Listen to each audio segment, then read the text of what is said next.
Hello, everybody out there. Thanks so much for joining me for episode 85 of Faithful on the Clock, the podcast where every acorn grows into an oak to get your faith and work aligned. Whether you're new to the show or returning as an old fan, I'm Wanda Thibodeau, your host, and today we're talking about charity. I'm going to lay out why their traditional approach to giving fails individuals and communities, and how workers and their employers can do better with a more proactive mindset. Let's get started.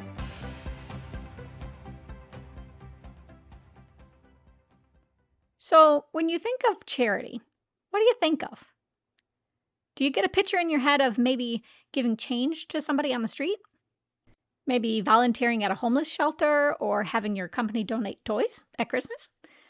That's, I think, the image most people have.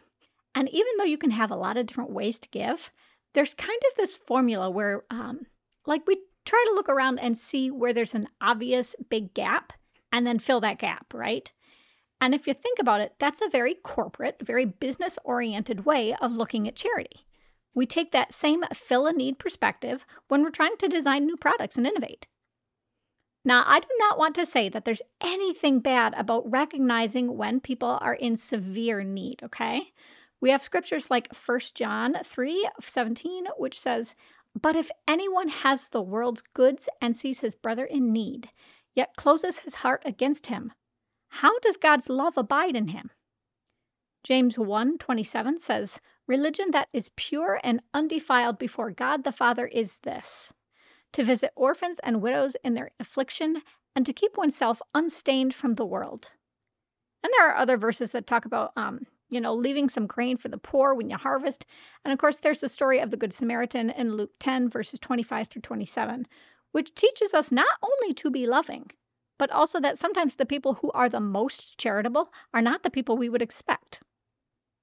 So please don't stop contributing when you see somebody's down and out, okay? But a while back, I happened to read this article about this new automotive shop that had opened up. And what made this shop different is that all of their services were either discounted or free so that people could get back on their feet. I love this article because it's such a good example of something that's like a key joint or load-bearing post, right? Because so often, if you don't have a vehicle, you can't get to work. And if you can't get to work, you can't pay for basics like your food or rent.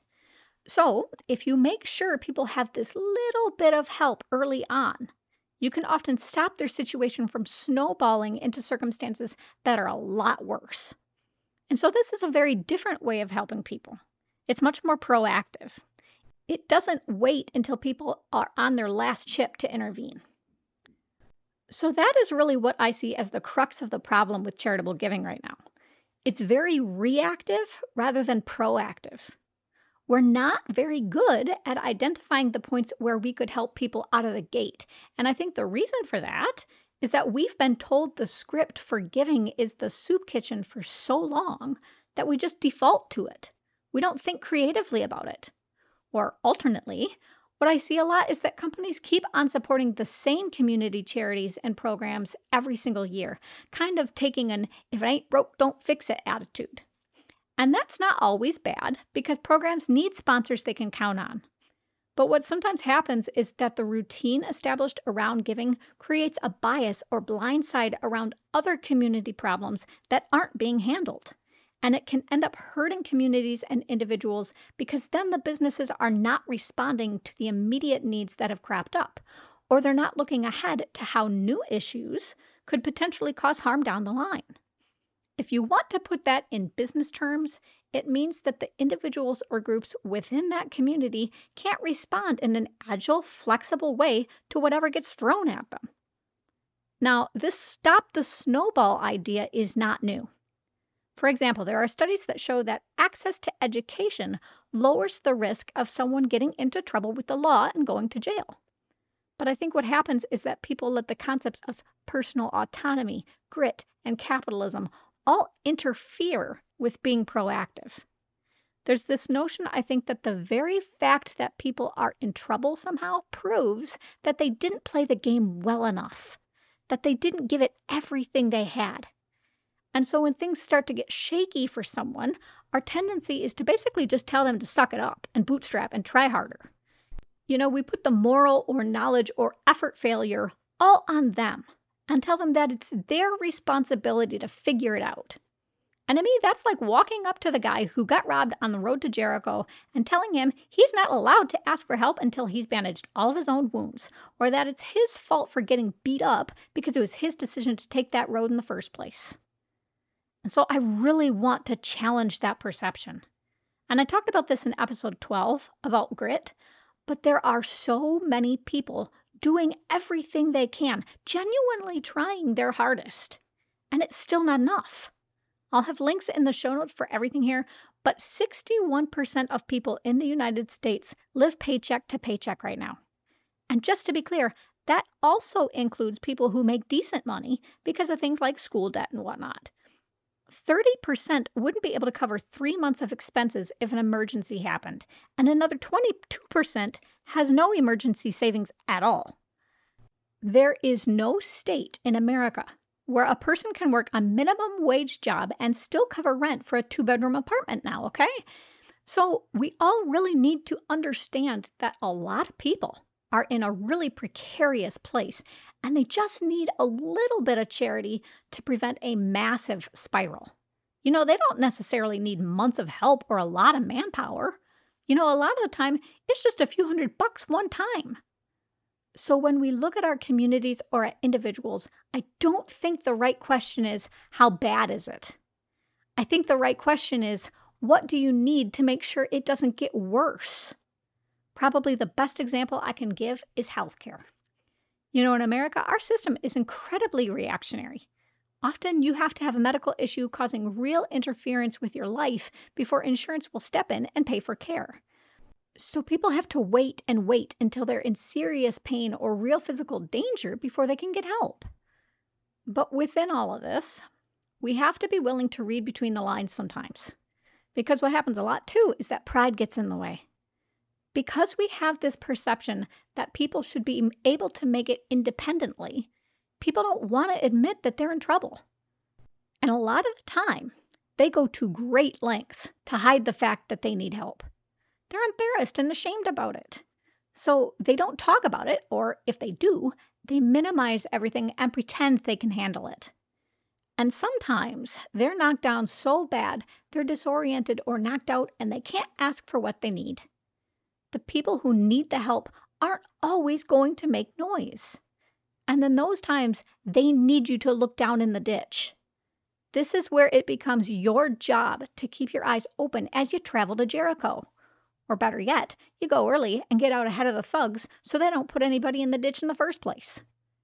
It's really about understanding what the problems are and why they happen, and then organizing your charity so you have to move a pebble for someone rather than a mountain.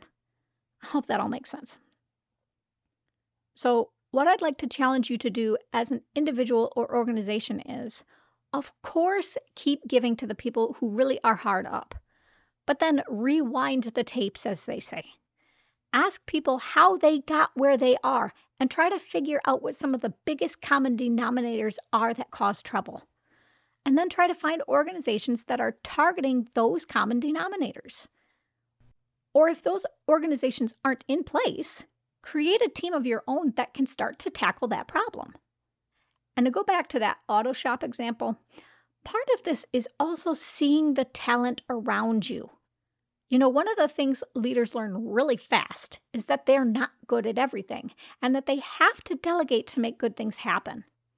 So if you're the person who sees people need help with their cars, maybe you're not a mechanic, but you can say, all right, who in my community is really great at tinkering under the hood? Or who'd be really awesome at keeping all the applications for repairs organized and filed the way they have to be filed? And the whole goal as you delegate isn't just to fill the immediate gap. It's to make sure that that gap doesn't keep opening back up for people. That is a little different than in business, because in business, you actually want the customer need to persist, right? Or there's not going to be a demand. But with charity, you want to get people to the point where they don't have to come to you anymore. And I want to stress that because when you're in the business mindset all day long, it can be hard to switch gears to this idea that you actually don't want people to keep coming back. If you truly solve the problem, you won't have people come to you at all. And if, hopefully, that happens, that's when you say, okay, what other social issue can we start to tackle? You do not have to stop being charitable just because you solved something. You just have to identify a new gap. So try to think like a serial entrepreneur, okay? It's okay to pivot and let go of what you've worked on because that means you can go do good somewhere else. The last thing I want to say about proactive charitable giving is that it's still important that all of your activity is in line with the core values you have. And I point that out because you might find that as you rewind the tapes, you have to really show other people why you are targeting what you are targeting. You have to connect all the dots for them to show them that your activities actually do tie back to what you stand for. Like going back to that education example, if your core value is that everyone deserves freedom, well, how does making sure someone takes a class or has access to the internet give them that, right? So you might have to work a little harder when you're getting people to donate or volunteer to make sure they understand how their contribution is going to make a difference. So as you take all of this in and maybe consider what the people around you could benefit from, let me pray for a minute. Lord, we use the word charity now when we talk about giving, but the original definition of the word, especially for Christians, is love. So God, help us remember that when we give our time or money or whatever else we have, it ought to be driven by a genuine desire to love our neighbor the way you taught us to. Don't let it be just something we do for, a tax write-off or any of that. Let it be because loving reflects and honors you.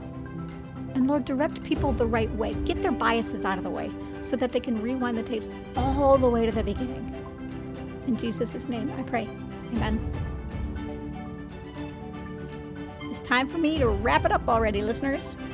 I hope this show has inspired you to be maybe a little bit less passive in how you approach giving to others. And I encourage you to join forces if you can to have the biggest charitable influence you can. Next time, it's all about the purpose effective boundaries serve in the workplace. When should you say no? When should you say yes? And how in the world do you say either one without creating conflict? Check for that in 2 weeks, everybody. And until then, be blessed.